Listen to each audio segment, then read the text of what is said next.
Hello everyone, I hope you're doing well. Today we're going to talk about three different kind of endgames, and all of them are pretty hard, but at the same time very simple once you get the main points and the main goals. So first of all, we will talk about two bishops versus king. So this is not the funniest thing ever. The way you win that, assuming you have no pawns, because when you have pawns, you just catch the pawns and win. The way you win that is very simple. When you have a queen or a rook, let's just say, for example, you put a queen and your goal is to jail the king, and you will put the queen there, and the queen will be completely cutting the seventh. The king won't be able to run away, and then you just bring your king and mate, right? If you have a rook, that's the same. It's just that your king will have to stay connected to the rook, but you also want to cut the king on the seventh. Normally, you know how to win those two endgames. If you don't, um, then you know what you have. What you have to do: go on Lichess, go on Learn, and basically learn. Uh, but I want to show you the main logic and the main goal when you have two bishops versus a king. So first of all, you have two bishops, so one's playing on one color, the second one's playing on the second color. You want your two bishops to play like that. And notice, we have a so-called wall. The king can't harass the bishop. The bishops are working perfectly together, and the king can't move at all. The king has to move, and then we just keep improving our king until we reach this kind of position. So notice that once again, the king is being completely stuck, and this is the jail that the king is currently sitting on. And what you want to do is protect those two bishops with the king until the jail gets closer. So in that case, if the king goes towards that way, you go bishop e5 or bishop c5, and notice that the jail is once again smaller. And now those are the only squares the king can actually walk on. Then you do the same until you end up mating. Yeah. For example, king e7, king f5, king there, check. Now, in that case, the king would be running that way. So maybe what would be a little bit better would be to jail it that way. Because notice that it's just, again, jail. So the king has now the light square. So let's say king e6. And the way you win that is very simple. If you give a check, the king goes back to d7, yeah? So you actually wait and notice that the king is still being jailed. Yeah, the king still can't go on those squares. So the king will have to make a decision, go towards this or that direction. And then, for example, if he goes on e7, you have king f5, and you're perfectly working with the bishops. You force the king back, and now you won those squares. And yeah, if the king goes towards that direction, then notice that king e6, and even though the king is almost running away, you're still in time to jail it. So it's not, this is how it goes. You have to work really on not the squares which you're currently playing on, but the squares from which you can create threats on. Just to show you now what happens in the end, if check, you basically have bishop d6 and notice that the jail is getting smaller and smaller and smaller. The king has basically only two moves left to play. And now you win that is simple. You just walk around with the king. So let's say, for example, king c5, king 8, king b6, king there. And now, once the king is basically in, you want to play. So you basically want to jail one king with check without allowing the king to run away. So here you want to play king b5 because now after king c8, you want the king to be in the corner. Because if you play, for example, king, this is stalemate. And also, if you start to give mates like that, the king will always run away. So you want to already get one side of the board as a wall for your opponent's king, and then you basically checkmate, with the two bishops. Once you really get the thing of I'm controlling the squares on which, once you understand that you have to play on the squares your bishops are controlling and your king is controlling, it's a lot easier to just understand that once it's on the side of the board, the opponent's king can't move, and therefore it's easier to snap it. King e7, bishop e7, sorry, and there is again a wall on this side. The king has to go towards that direction. Now you can just play bishop a6. Again, wall towards that direction. King there, and now be careful. You want to be able to play bishop b7, king b8, and bishop d6 mate. So do not play bishop d6 trying to threaten mate because it will be stalemate. Yeah. So that looks a little bit iffy pointed out that way, but there is, it can't get any clearer than that. Once again, you're trying to, wall your opponent with the bishops. I showed you the main theme. And then you try to basically shrink the jail. So I talk about king d7, but let's just say, for example, the king goes toward that direction.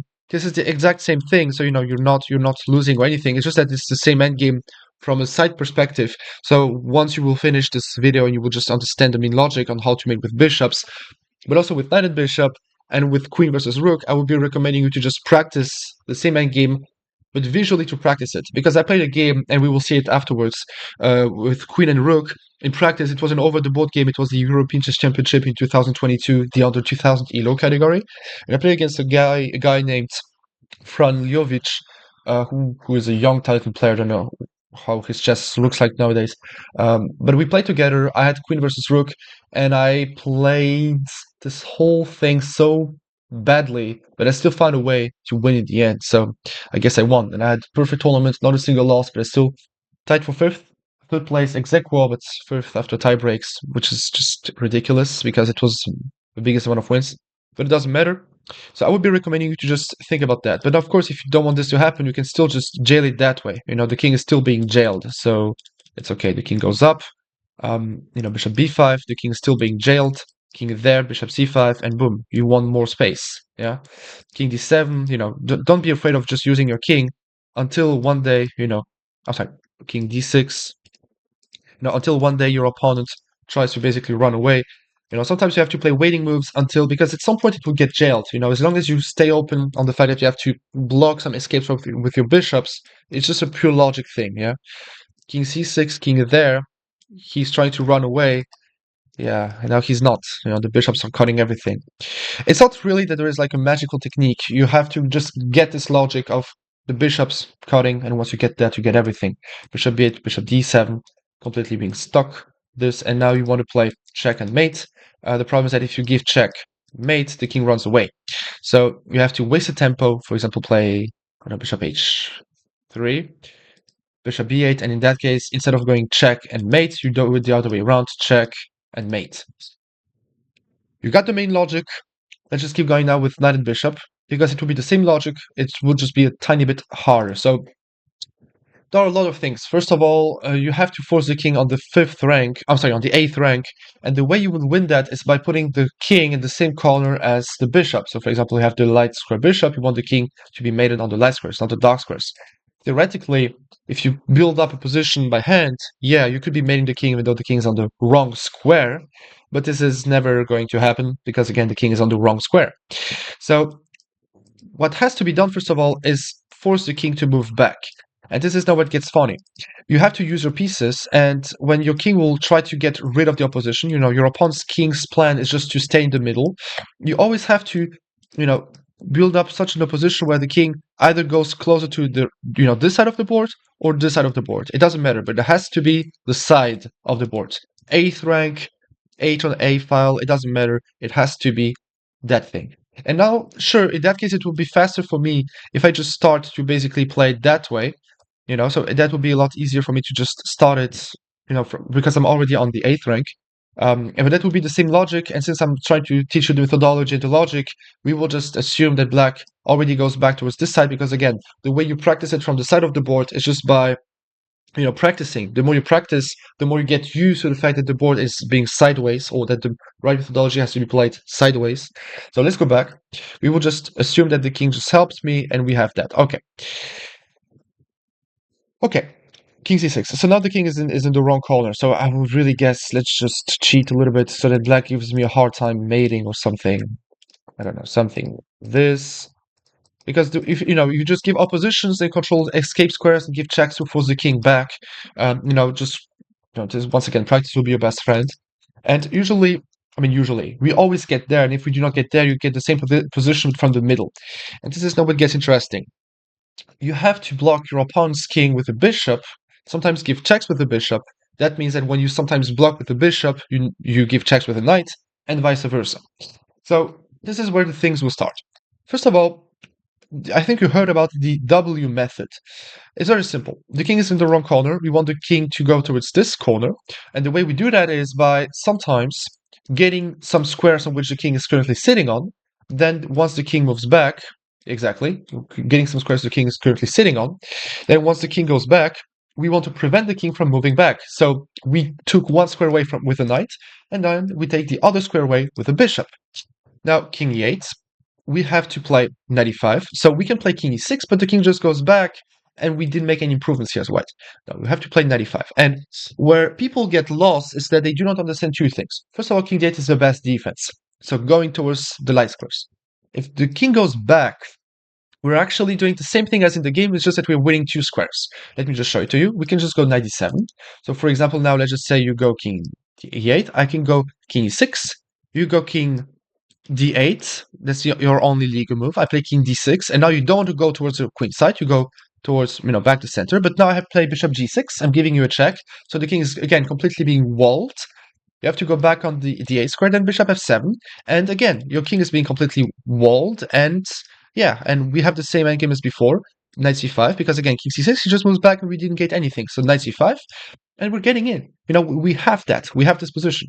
Now, of course, if the king goes back, then he's just a moron, because we're doing, again, the same thing, where, where basically the king is being completely stuck, yeah?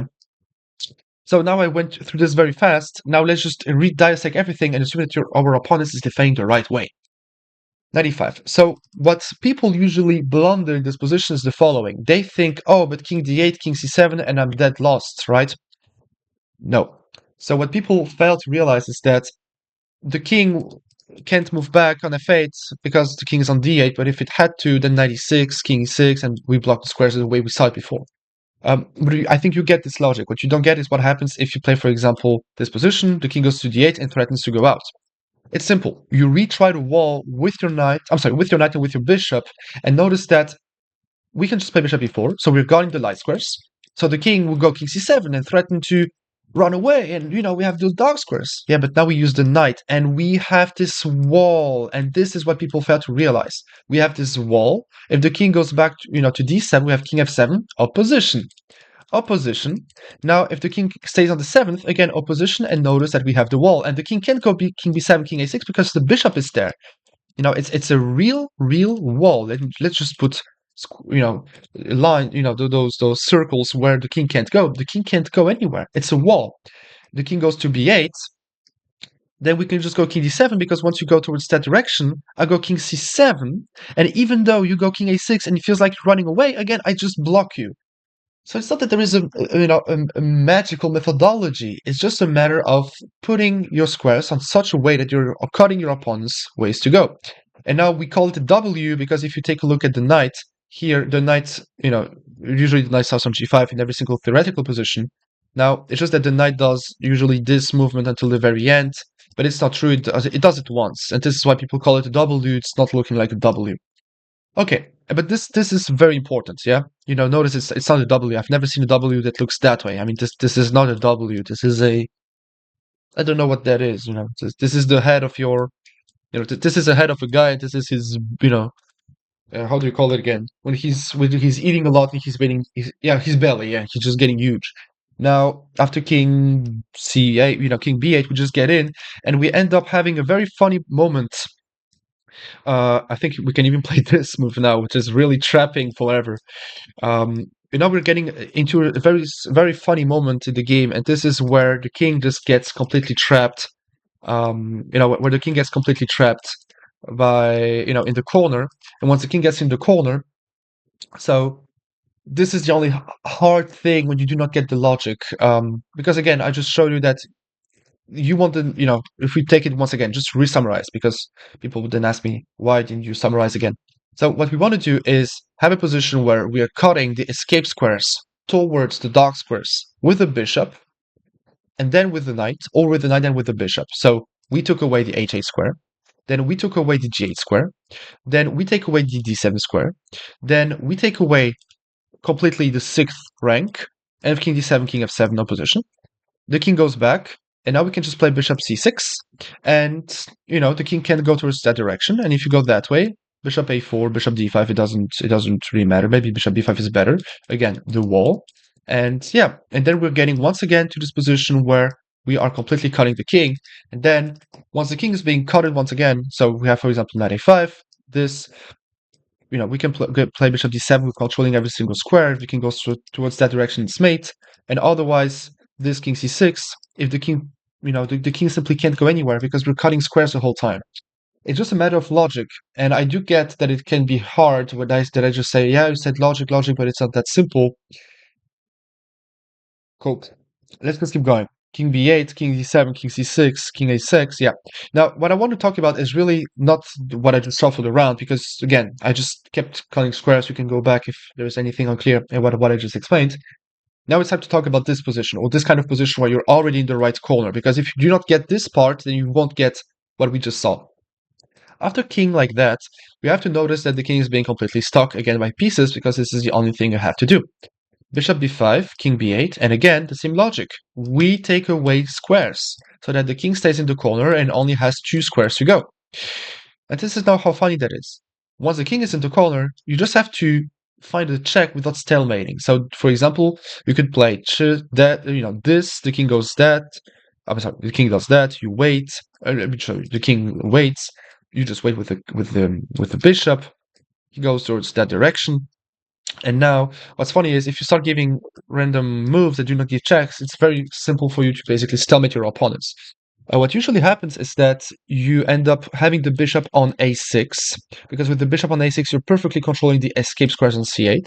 The king goes to a8, and now all you have to do is shuffle around with the knight until you mate with the knight there. So, for example, you can try to shuffle, shuffle, shuffle, shuffle.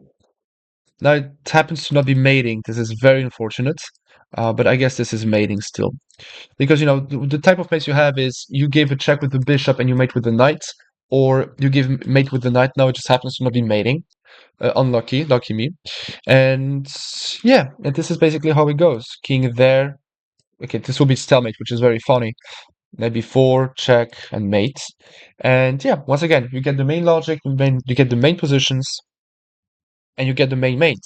So once again, what I'll be recommending you is just to repractice it, because you get the logic. Now what you have to do is basically retry it. Retry it until your eyes get used to the positions and you yourself get used to the position. I didn't realize that my hairs looked that way already for 10 minutes. Hopefully it's not a problem. But okay, hopefully we're more focused on the position rather than my hairs. But okay, now we get the second logic of this position. Let's just talk now very quickly about queen versus rook, because now we got a couple of positions regarding queens versus rook. So first of all, if your opponent's king is basically on their third and fourth rank, what you have to do is try to give checks and rock around with your king until the king moves back, and then we will get to the 2 main ways of winning, which is the second rank defense and the first rank defense, and we will be talking about those 2. So let's just start with the first rank defense. So this is not the position that we have. Let me just go back. I learned this rule with Hikaru Nakamura in his games. So what happens is that he explains very often when it comes to tactics that it's very often a matter of triangles, yeah? I mean, it's easier said than done. And what happens is that when we're talking about queen and rook endgame, queen versus rook endgame, we have a so-called FIDE door position. So the forever joke, in every single endgame, there is a FIDE door position. And this is the FIDE door position. This is when the king is on the first, the king is on c6, and the rook is basically there trying to protect on the b file. Now, be careful. There are just a couple of tricks that black can go for, and if you don't know those tricks, you can basically get stalemate. I'm sorry, you will get to, and you will have to stalemate your opponents, because this is basically the problem. If you go queen a6, for example, which feels logical because you're checking, then there is rook c7. Now, if you go king b6, this is a draw after king c6 because it's skewer. So if you lose a queen, it's a draw. And if you capture, then it's stalemate. And you don't want stalemate to happen. So you play king d6, right? The second trick is rook d7. Now, if you capture, then it's stalemate. Again. So you go, after king c6, it feels like you're winning, yeah? But king d6 again, skewering you, and if you capture, then it's again stalemate. This is a problem, but those are the only tricks that basically happen in this position. Now, I just showed you this triangle, and this is now how funny that is. In every single queen and rook endgame, you're looking for Zugzwang. So you're looking for a way to triangulate with your queen, trying to waste a tempo in order. So instead of taking 2 moves, instead of move A, B, A, and you get to the same positions again, your turn to move or whose turn that was to move. You play A, B, C, so that when you arrive in the same position, it is your opponent's turn to move. Here, for example, if I play check, this, check, so A, B, he moves back, he plays his B, it's the same position, it's again your turn to move. It's a repetition. But if you play A, B, C, then you're fine. A, the king goes, for example, on C8. I'm sorry, when you play on this diagonal, there is no A, B, C. There's A, B, this is not the same position anymore. You have to get the same position. if you play b, he plays his b, and that's it, nothing. Here, the right maneuver is to play queen e5, because first of all, if king c8, then this is mate. If king there, then this is check this and mate. And if you play king a7, which is the only logical move, then we do not play b, because then again we're just repeating moves, but we play b, this is the right b, and after king b8, c, and then after the third move, we're again in the same endgame, it's just that it's black's turn to move. And once you get that, doesn't matter where the rook will go, there will be a problem. Because the rook, first of all, has to stay either on the b file or as far as possible from the king. First of all, if you put yourself on the dark square, I don't know how, I don't know where, but long-range checks will always be your friends. You have a queen. The queen is very powerful when it comes to playing from one side of the board to the other side of the board, and this would already be winning the queen. Now, what usually happens is that they try to keep the rook on the b file. And I remember a game played by Magnus, I don't remember who was his opponent, but he was basically having a rook against the queen. It was a Blitz championship, I think the Grand Chess Tour, 2019 or 20 or 18 or 17, I don't remember, where he basically got to this endgame. And what's happening is that you play, look for long range checks. So I guess check. And then what I see is that if you go on the 8th, then this is mate. If you go there, then okay, I see queen d4, because if you go king there, it's mate. And if you go king there, then I just have, yeah, queen h8.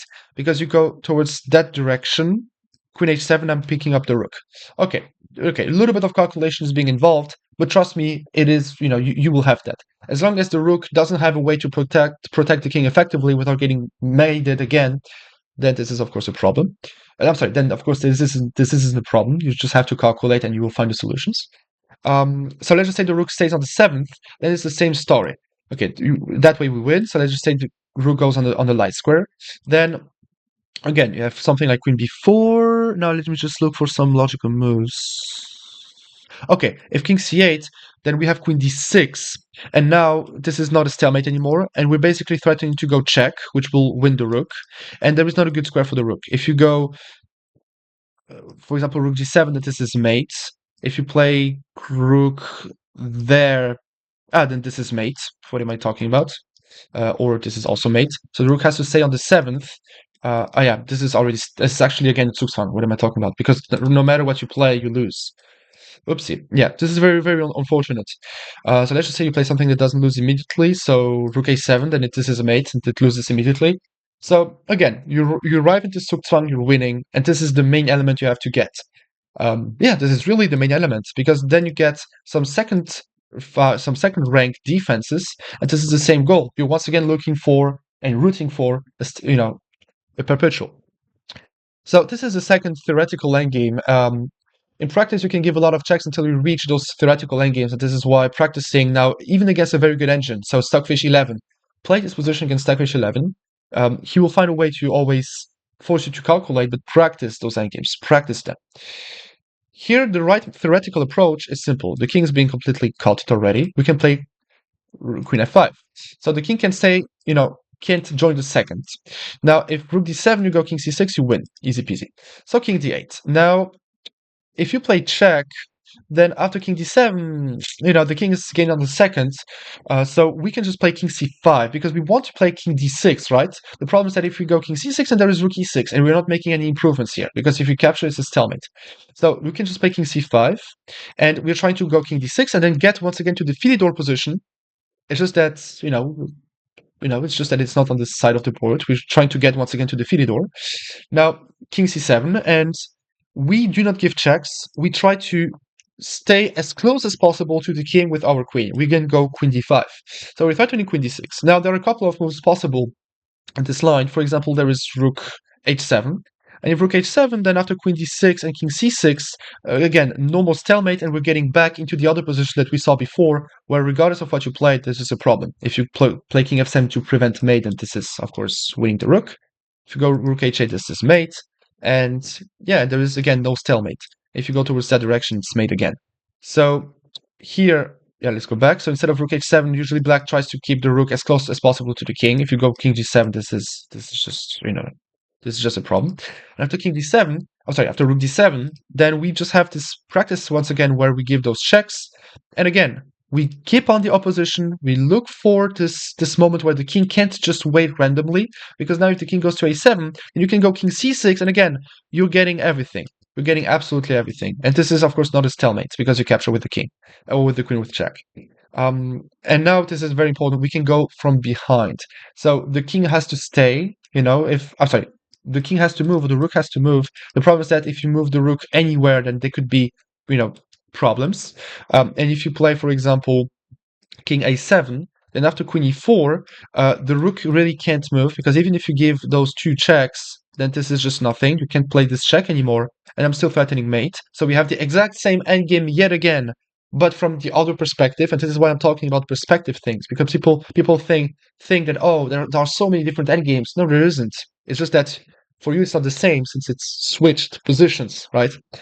Um, yeah, rook c1, and this is, for example, something that does happen. You control the b1 square, you're completely cutting the king in half, preventing your opponent's rook from just sitting next to the king. This is usually what black wants. Black wants to stay connected with his rook. And here, eventually, I ended up, I ended up winning the queen.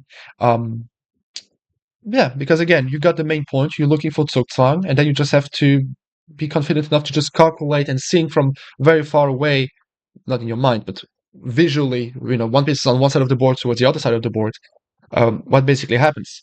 Now, I'm really pointed out this aspect of repeating, and practicing also when the position is not in front of you, but sideways to you.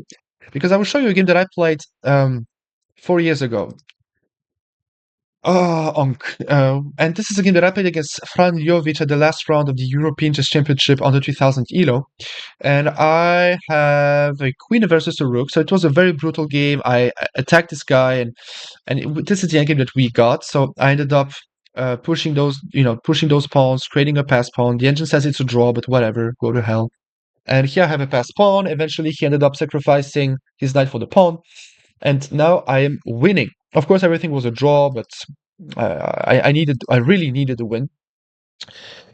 Um, yeah, and we got this endgame, so let me just turn around the chessboard. I have the black pieces, my opponent has the white pieces. We're both rated like 1750 FIDE, and I didn't know how to win this endgame back then. And okay, since then I won some decent classical games with the same theme, and we can just see that I played that thing perfectly, except that I didn't know the last position where the king is on the first rank, so I didn't know about this triangle. So I played queen b2, he played rook f2, I played queen b1, and I couldn't, and I didn't realize that I just have to play king g4 and then just turn around like that. I didn't realize it back then. So I played queen e3, and you can just see that I just shuffled around way too much, and I couldn't win, and I simply couldn't win. Here, the right move was basically to play queen e4, because again, wherever you go, there would be a problem. Yeah, wherever you go, there would be a problem, and if you give me checks, again, this. But I simply didn't know that. And notice that how visually he's watching from this perspective, yeah? And I'm really pointing out this perspective thing, and I want also to do, I really want you to practice those end games, except opponent games, from other perspectives. Because, yeah, I thought, okay, I can't win. I don't know how to win that. The cherry on the top was that I had a friend named Alexandre Divry. He's the one who made me play chess. He's like 2200 now. He's very, very strong. He told me, way before that you should be practicing this endgame. This is important. This is really, really, really important. I didn't care. I never cared, and I never practiced this endgame. So when I suddenly have this position at the European Championship, I think, oh my goodness, I should have practiced that. And he already knew back then how to win against the engine with the queen. So he's very powerful. Now, I thought, okay, I have to trick him. How do I trick him? How do I trick him? You see that I'm just not making any improvements. Just keep your king close, and then, I'm sorry, queen d5. Just keep your king close and reach this position where any move would be blundering, right? If he goes towards that way, this, then king g3, and this is winning, because even though you go rook f3, now I can capture, and there's not nothing. So I thought, okay, let's just trick him psychologically. And here I knew we will also getting very close to the 50 moves rule. And I knew that, okay, I have to turn around the chessboard. So what I did is that I started shuffling my king around, which is the right thing to do. This is not the right methodology, but I have to do it on the side of the board. And here I could just feel from his perspective, point of view, that he was already uncertain about how to win that. So I play queen g6, which is a mistake. Queen d5, and I will get my fork. I will basically get the fork, yeah? But okay, I was just too dumb, I guess. Queen g6, and now I give him a check, which is a problem because now I lost my check, forcing checkmating sequence or whatever the ancient says. But notice that he has to defend his position sideways, and after king f2, he blundered in one move. He played rook g4, which is now mate. So I'm really pointing out this practical aspect. Practice those endgames. Don't be shy. Practice those endgames. Okay, so we have that regarding rook endgames, bishop endgames, knight and bishop endgames. Again, I would be recommending you to practice. If you're uncertain, you can still go on chess, go in training. When you go on chess, there's this learning tool, and learning, training, and then you will get knight and bishop endgames. And yeah, and we basically have that. That was a pleasure to share with you a little bit of my knowledge. See you then for the next chapter, who will be a couple more endgames positions, and then we will be analyzing some classical games that I played. Very impressive games with a lot of conversion thinking process, conversion technique, winning technique. Okay, and we have that. Thank you very much for today. See you in the future. Take care.